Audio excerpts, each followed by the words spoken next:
안녕하세요. 상속 전문 김현 행정사입니다. 네. 오늘 너무 춥네요. 잠깐 나갔다 왔는데 귀가 떨어져 나가는 줄 알았습니다. 네.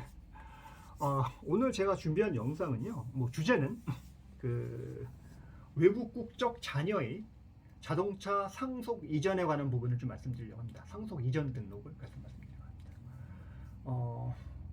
하나 사례를 하면서 들면서 말씀을 드릴게요. 한국에 이제 계신 아버님이 이제 계신데 돌아가셨다. 예를 들면 유일한 상속인이 미국에 계신 아드님이다. 그러면은 아드님한테 자동차 이전 등록을 해야 됩니다. 상속에 대한 이전 등록을 하셔야 되겠죠.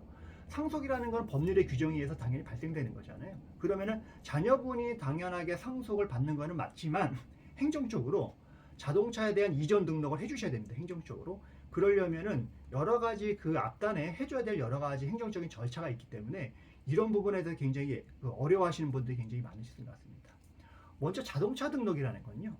한국에 사용 근거지가 있어야 됩니다. 그러려면 외국인 같은 경우에 사용 근거지가 없잖아요. 그래서 사용 근거지를 만들어주는 재외동포법상 F4 비자를 먼저 만들어 주셔야 됩니다. 그래서 저희 같은 경우에는 먼저 해외에 계신 분들에 연락을 해서 선생님 아버님이 돌아가셔서 선생님께서 해외에서 가져올 서류들이 있습니다. 이거 안내를 드립니다. 그러면 그분이 그쪽에서 해외 거주 증명서라든가 본인 확인 사실 증명서라든가 서명 증명서 그분의 여러 가지 그 범죄 증명서라든가 여권 이런 것들을 갖고 한국으로 오십시오라고 합니다. 그러면 이거를 갖고 이런 서류를 준비를 해서 F4 비자를 만들어 드리죠. 그리고 F4 비자가 됐으면 또 이제 보험을 또 바꿔야 되겠죠. 보험도 바꿔야 되고 보험도 변경하는 절차를 좀 해야 됩니다. 간혹가다 보험이 끝났는데 안 하셔가지고 과태료를 받는 분들이 있으세요. 그래서 항상 이거를 준비를 좀 더블 체크를 하셔야 되고요. 그래서 보험을 계속해서 연속돼야 된다. 중간에 끊기면 안 된다. 또 그 보험이 끊겼는지도 모르고 운행을 하신 분들이 있으십니다. 절대로 안 됩니다. 그래서 이런 부분 좀 주의를 하셔야 될 것 같고요. 그래서 F4 비자가 만들어지면 이거를 갖고 이제 자동차 이전 등록 서류를 만드는 겁니다. 자동차 이전 등록 서류를 이제 만들기 위해서는 예를 들면 형제가 또 있었다. 상속인이 더 있었다 하게 되면은 동의서를 만들거나 상속 협의서를 만듭니다. 우리는 상속을 포기하고 이분한테 자동차를 넘겨드릴 거예요 라고 해가지고 그런 서류를 또 만들어줍니다.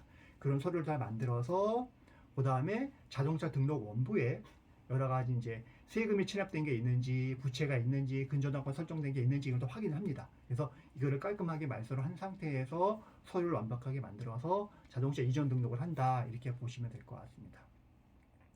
말씀드릴 때는 굉장히 좀 간략하게 조금 이해가 될 수 있는데 앞단에 여러 가지 서류를 준비하는 부분들 또 외국에서 어떤 서류를 준비해야 되는지 이런 것들 참 애매하게 생각하시는 분들이 굉장히 많으실 것 같아요. 그래서 이런 과정들을 사망하신 분이 속하는 달에 말일부터 6개월 이전에 이제 자동차 등록이 돼야 된다는 분들 조금 이해를 하시고요. 그래서 이런 것들이 위반되지 않도록 해서 원만하게 이제 서류를 넘겨서 이제 상속을 받는 절차를 이제 저희 행정사 사무소 진행을 해드리고요. 관련된 상속에 관련된 서류들도 저희가 이제 만들어서 진행을 합니다. 다만 상속에 관한 소송이나 이런 것들은 이제 변호사님들 진행하니까는 그런 것도 변호사님 하시고 상속에 관련된 서류라든가 상속 이전 등록이라든가 자동차 이전 등록은 관련된 거는 저희가 진행을 해드리니까는 관련된 궁금한 사항이 있으시면은 언제든지 연락을 주시기 바랍니다. 오늘은 이제 자동차 상속 등록 해외에 계신 분의 자동차 상속 등록에 관한 부분에 대해서 말씀드렸습니다. 다음에도 상속에 관한 좋은 주제가 있으면 또 말씀드리도록 하겠습니다. 오늘 여기까지 하고요. 마지막으로 좋아요, 구독 꼭 부탁드리겠습니다. 감사합니다.